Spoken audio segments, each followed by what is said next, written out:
1 minute পলম হোৱাৰ বাবে শিক্ষাৰ্থীক পৰীক্ষাত বহিব নিদিলে।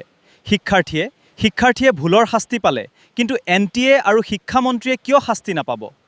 নিয়ম মানুহৰ বাবে, কিন্তু নিয়মৰ বাবে মানুহ নহয়। এই কথাটো প্ৰশাসনে কিয় বুজি নাপালে? দেশৰ বিভিন্ন স্থানত শিক্ষাৰ্থী অভিভাৱকে কান্দি থকাৰ দৃশ্য পোহৰলৈ আহিছে।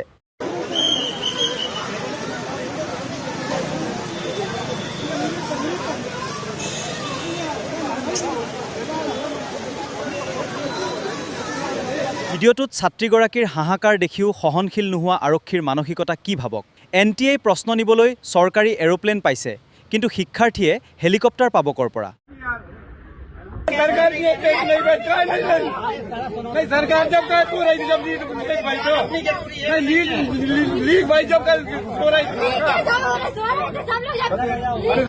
দূৰ দূৰণিৰ পৰা গাড়ীৰে যাওঁতে 2-1 মিনিট পলম হোৱাটো কোনো ডাঙৰ কথা নহয়।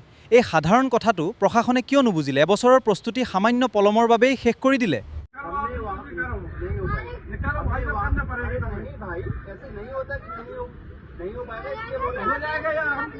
এনেকুৱাও নহয় যে হাজাৰ হাজাৰ ছাত্ৰৰ পলম হৈছে, কেইজনমানৰহে অহা দেৰি হৈছে। NTA হেনো কণ্ট্ৰল ৰুমৰ পৰা হ'ব নিৰীক্ষণ কৰি আছিল। এইবোৰ দৃশ্য দেখাৰ পাছত প্ৰশ্ন হয় যে কি নিৰীক্ষণ কৰি আছিল?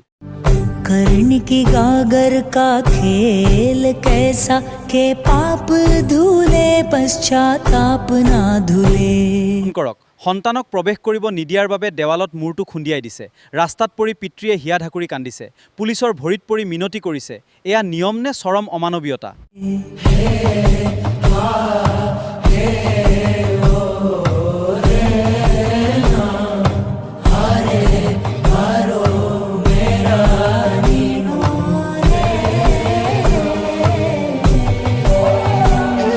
কোটি টকা ব্যয়েৰে পতা পৰীক্ষাত যদি খেলিমেলি হ'ব পাৰে, তেন্তে 2-এজন শিক্ষাৰ্থীৰ যাতায়াতত অসুবিধা হ'ব নোৱাৰিবনে? আৰু ইয়াতো ভুল নাছিল, যাতায়াতৰ অসুবিধাহে আছিল। এইখিনি কিয় নুবুজিলে? সামান্য অসুবিধাৰ দোহাই দি ছাত্ৰক পৰীক্ষা কেন্দ্ৰত সোমাবলৈ দিয়া নহ'ল। শিক্ষাৰ্থীসকলৰ সৈতে এনে অন্যায় হ'ব নালাগিছিল।